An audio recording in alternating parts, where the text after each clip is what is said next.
Hi guys, welcome to revision time. आज है 4 फरवरी 2025 और आज से एसएससी जीडी के एग्जाम स्टार्ट हो गए हैं। तो चलिए हम स्टार्ट करते हैं आज के फर्स्ट शिफ्ट के पूछे गए क्वेश्चंस की एनालिसिस वीडियो। इस वीडियो में आपको जीके और हिंदी के क्वेश्चंस मिलेंगे और बहुत सारे एक्स्ट्रा फैक्ट्स जो कि आपको आने वाले एग्जाम में भी हेल्प करेंगे। तो चलिए स्टार्ट करते हैं आज की वीडियो। मगर स्टार्ट करने से पहले अगर आप चैनल पर पहली बार आए तो चैनल को जरूर सब्सक्राइब कर लें और साथ ही इस वीडियो को लाइक भी जरूर कर दें।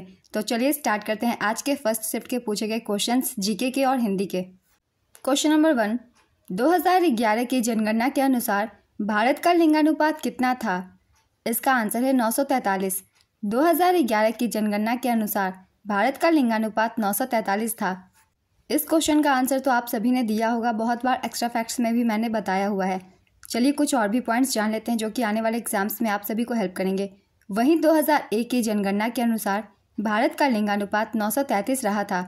2011 की जनगणना के अनुसार सर्वाधिक लिंगानुपात वाला राज्य केरल था। यहाँ की लिंगानुपात 1084 थी। दूसरे स्थान पर तमिलनाडु था। तमिलनाडु का लिंगानुपात 996 था। तीसरे स्थान पर आंध्र प्रदेश 993 यहाँ के लिंगानुपात है। चौथे स्थान पर मणिपुर, यहाँ के लिंगानुपात 992 है। पाँचवें स्थान पर छत्तीसगढ़ है, यहाँ के लिंगानुपात 991 है।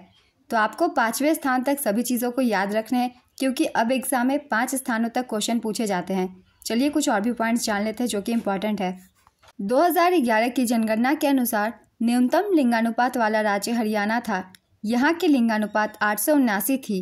न्यूनतम लिंगानुपात वाला दूसरा राज्य जम्मू कश्मीर था। यहाँ की लिंगानुपात 889 थी।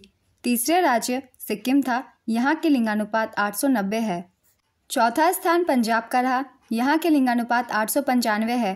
पाँचवें स्थान पर उत्तर प्रदेश, यहाँ के लिंगानुपात 912 है।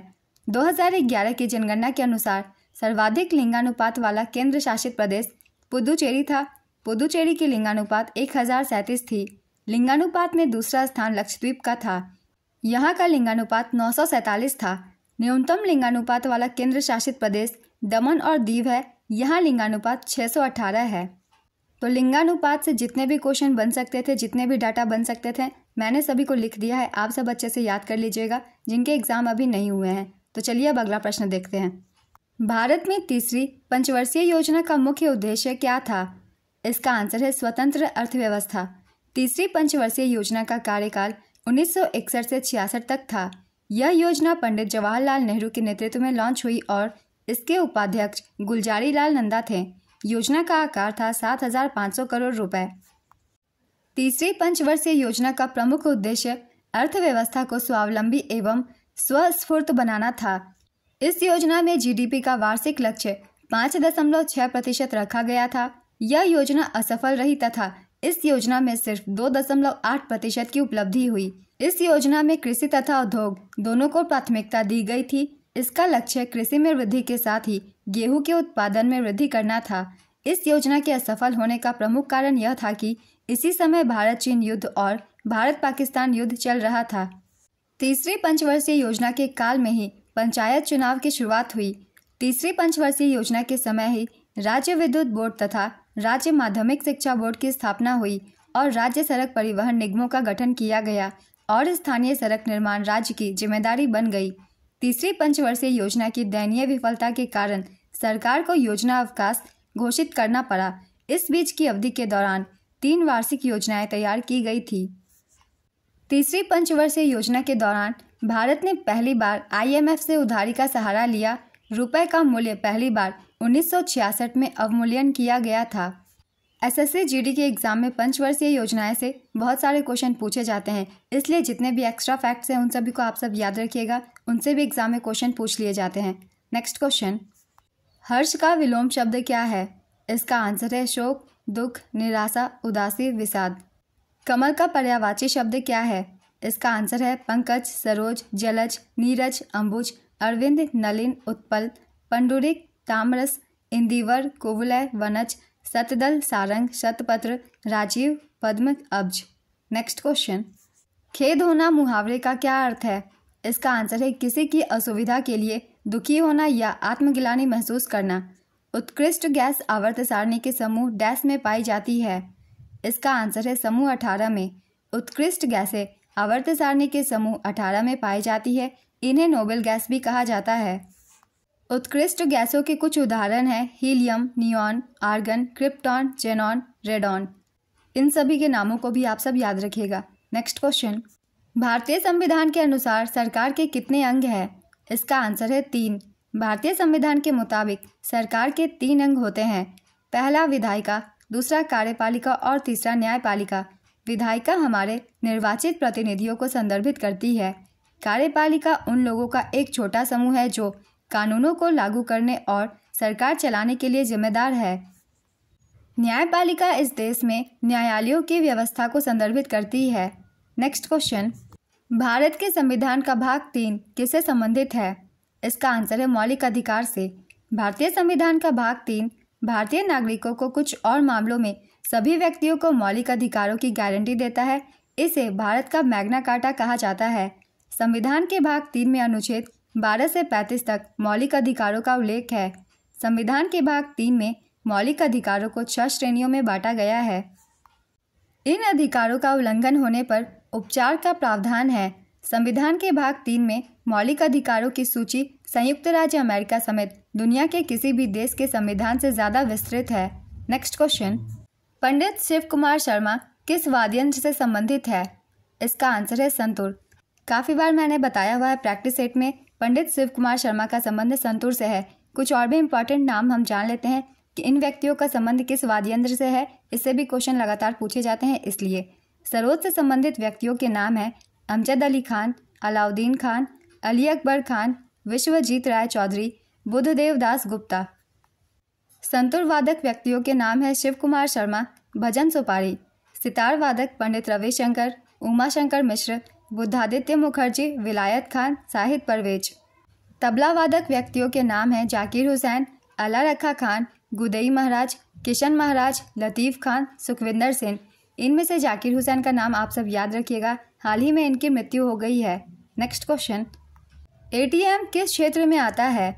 इसका आंसर है तृतीयक क्षेत्र में। एटीएम का पूरा नाम है ऑटोमेटेड टेलर मशीन। यह इलेक्ट्रॉनिक बैंकिंग से जुड़ा एक उपकरण है। यह तृतीयक क्षेत्र में आता है। तृतीयक क्षेत्र में सेवाओं का प्रावधान किया जाता है। भारत में एटीएम की शुरुआत 1980 के दशक के आखिर में हुई थी। भारत में पहला एटीएम HSBC बैंक ने लगाया था। प्राथमिक क्षेत्र में कृषि आती है और द्वितीयक क्षेत्र में व्यापार और उद्योग और तृतीयक क्षेत्र में सेवाएं। नेक्स्ट क्वेश्चन, साल 2022 में महात्मा गांधी जी की कौन सी जयंती मनाई गई? इसका आंसर है 153वीं। साल 2022 में महात्मा गांधी जी की 153वीं जयंती मनाई गई थी। यह जयंती 2 अक्टूबर को मनाई जाती है। महात्मा गांधी जी का जन्म 2 अक्टूबर 1869 को गुजरात के पोरबंदर में हुआ था। उनका पूरा नाम मोहनदास करमचंद गांधी था। नेक्स्ट क्वेश्चन, गुरु M.K. सरोजा किस नृत्य से संबंधित है? इसका आंसर है भरतनाट्यम। मद्रास कोदिरावेल्लू सरोजा एक भारतीय शास्त्रीय नृत्यांगना है जिन्हें भरतनाट्यम के शास्त्रीय नृत्य के रूप में एक प्रतिपादक और एक शिक्षक के रूप में उनकी विशेषज्ञता के लिए जाना जाता है। 2011 में उन्हें पद्मश्री से सम्मानित किया गया था। नेक्स्ट क्वेश्चन, माइकल फैराडे ने विद्युत चुंबकीय प्रेरण की खोज कब की थी? इसका आंसर है 1831 में। माइकल फैराडे ने विद्युत चुंबकीय प्रेरण की खोज साल 1831 में की थी। फैराडे ने प्रेरण वलय का इस्तेमाल करके यह खोज की थी। माइकल फैराडे के कुछ और आविष्कार हैं। साल 1821 में उन्होंने विद्युत मोटर का आविष्कार किया था। साल 1825 में उन्होंने बेंजीन की खोज की थी। साल 1830 के दशक की शुरुआत में उन्होंने बड़े पैमाने पर यांत्रिक ऊर्जा को बिजली में बदलने का तरीका खोजा था। माइकल फैराडे को निकोला टेस्ला के साथ बिजली का जनक कहा जाता है। जोसेफ हेनरी ने भी 1831 में ही आज़ाद रूप से विद्युत चुंबकीय प्रेरण के सिद्धांत की खोज की थी। विद्युत चुंबकीय सिद्धांत को जेम्स क्लार्क मैक्सवेल ने साल 1864 में विकसित किया था। विद्युत चुंबकीय तरंग के अस्तित्व को जर्मन भौतिक विज्ञानी हेनरिक रुडोल्फ हर्ट्ज ने प्रमाणित किया था। नेक्स्ट क्वेश्चन, विष्णु का पर्यायवाची शब्द बताइए। इसका आंसर है नारायण, माधव, दामोदर, मुरारी, गोविंद, जनार्दन, केशव, पीताम्बर, ऋषिकेश, अच्युत। अशोक के अधिकांश अभिलेख किस भाषा और लिपि में लिखे गए थे? इसका आंसर है प्राकृत और ब्राह्मी। टिप्पणी किस राज्य का एक नृत्य है? इसका आंसर है गुजरात। 1990 एशियाई खेलों में कौन सा नया खेल शामिल किया गया था? इसका आंसर है वुशु। साल 1990 के एशियाई खेलों में softball, sepak takraw, wushu, kabaddi और नौकायन जैसे खेलों को शामिल किया गया था। ये खेल पहली बार 1990 के एशियाई खेलों में खेले गए थे। इन खेलों का आयोजन चीन के बीजिंग में 22 सितंबर से 7 अक्टूबर 1990 के बीच किया गया था। इन खेलों में भारत ने कबड्डी में स्वर्ण पदक जीता था। इन खेलों में चीनी ताइपे ने पहली बार हिस्सा लिया था। नेक्स्ट क्वेश्चन, दूसरी बार एशियाई खेलों का आयोजन भारत में कहाँ हुआ था? इसका आंसर है नई दिल्ली। भारत में दूसरी बार एशियाई खेलों का आयोजन साल 1982 में भारत की राजधानी नई दिल्ली में हुआ था। इन खेलों का उद्घाटन 19 नवंबर 1982 को जवाहरलाल नेहरू स्टेडियम में हुआ था। 1982 के एशियाई खेलों का शुभांकर अप्पू था। अप्पू एक हाथी था। यह इस खेल का 9वां संस्करण था। इन खेलों में भारत ने पदक तालिका में 5वां स्थान हासिल किया था। पहले एशियाई खेल साल 1951 में भारत की राजधानी नई दिल्ली में आयोजित किए गए थे। इन खेलों का उद्घाटन भारत के राष्ट्रपति डॉक्टर राजेंद्र प्रसाद ने मेजर ध्यानचंद नेशनल स्टेडियम में किया था। इन खेलों में भारत ने 51 पदक जीते थे, जिनमें 15 स्वर्ण, 16 रजत और 20 कांस्य पदक शामिल थे। इन खेलों में भारत जापान के बाद पदक तालिका में दूसरे स्थान पर रहा था। इन खेलों में रोशन मिस्त्री ने महिलाओं की 100 मीटर और 400 मीटर रिले में रजत पदक जीता था। 2023 के एशियाई खेल हांगझाओ चीन में आयोजित किए गए थे और 2027 के एशियाई खेल जापान में आयोजित किए जाएंगे। इन सभी पॉइंट्स को भी आप सब अच्छे से याद रखिएगा। तो आज की ये एनालिसिस वीडियो कंप्लीट होती है। 4 फरवरी को पूछे गए फर्स्ट शिफ्ट के क्वेश्चंस थे। अगर आपको लगता है कुछ और भी क्वेश्चन पूछे गए थे तो मुझे कमेंट बॉक्स में बता सकते हैं। और अगर आप सभी को ये वीडियो हेल्पफुल लगी हो तो इसे लाइक ज़रूर कर दीजिएगा और इस तरीके की और भी वीडियो के लिए चैनल भी ज़रूर सब्सक्राइब कर लीजिए। इस तरीके की एनालिसिस वीडियो आने वाले एग्जाम्स के लिए भी आप सभी को मिलते रहेंगे। तो फिर मिलते हैं अगली वीडियो के साथ। आप सभी को आने वाले एग्जाम्स के लिए ऑल द बेस्ट।